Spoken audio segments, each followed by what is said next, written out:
Hello and welcome to Starting Points, where one thing leads to another. Now, I said this video is going to be about whales, and it is. I'm going to start, though, with a whale of a turtle, big-time turtle. And sea turtles are big creatures. And this is an ecological guide by David Golkel and Karen Eckert. And I just didn't know where I was going to mention the sea turtles. So put it in here. Why not? Inland whales sounds like again, a strange thing to say about a whale, an inland whale. Well, I'm going to spend some time on whales, and actually I plan to even return to them later on. So this is a story, one of 9 stories that were written by Dorothea Kubler, and it's a neat story.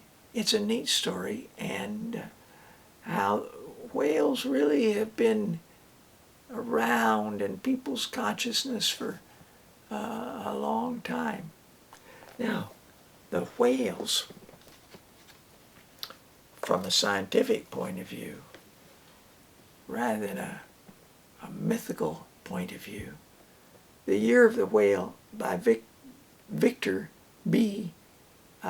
Schrafer, it was just an eye-opening, wonderful read.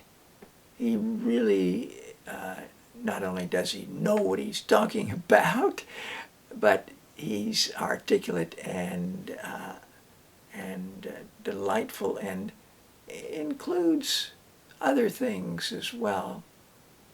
His observations over years of research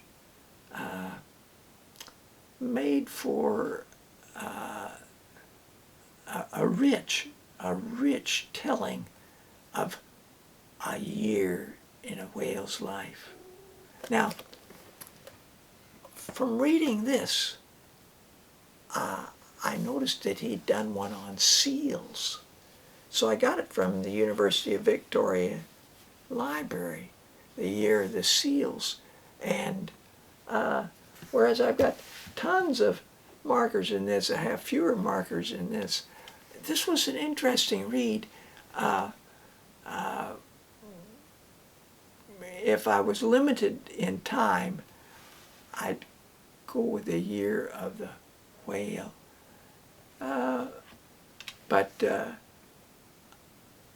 I certainly learned a lot, and find what he has to say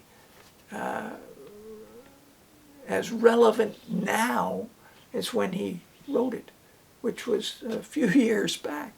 And in his back of his book, he gives a reference to a book that inspired him, The Marine Mammals of the Northwest Coast of North America. And this book, the University of Victoria has. Here's what the Dover publication paperback cover looked like. Together with an account of the American whale fishery. It's by Charles M. Scamron, and he was writing some time ago, even further back than Victor was, but it's fascinating what he has to share. So the two of them sort of trace some history of the whale.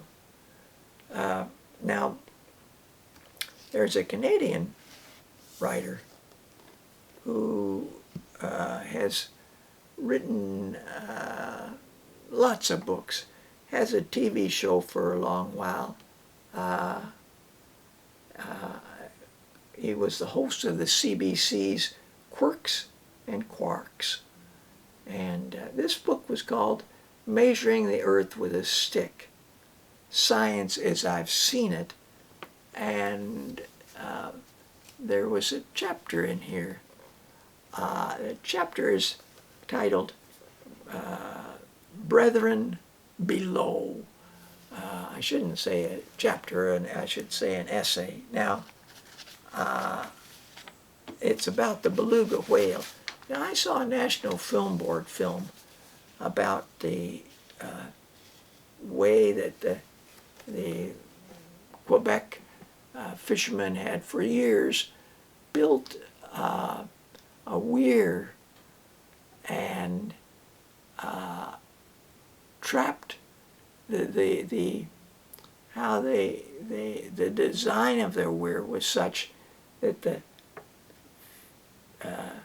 beluga would swim in, but then would always be curving away from that opening and never coming back to that opening again. So the opening was sort of a funnel in. So they came in, but then once they got in, no matter which way they went, they'd circle and they'd swim, and they would not get out. Beluga whale was not a long whale. They're a small boat, and beluga whale didn't. I had a strong attachment to it. And after reading this,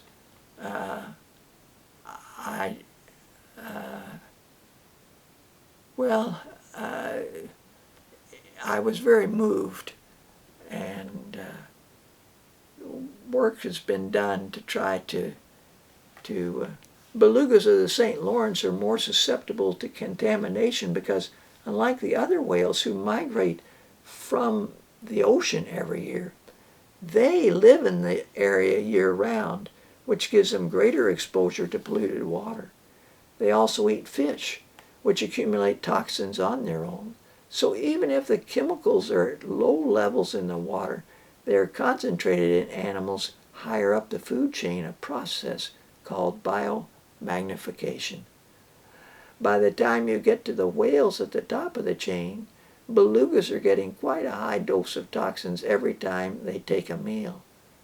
Those same toxins are expressed in the whale's milk, so baby belugas begin life on a diet of poison. Well, that's where he came from, and he was trying. And I think he was very conscious of tradition, fishing industry, claims that the beluga was a carnivorous fish that ate cod and herring and everything. And it's been shown that they do eat some, but not to the extent that fishermen claimed as a means of justifying their killing of the beluga. And then you have tourists to see the beluga, and boats that speed around and just was interesting.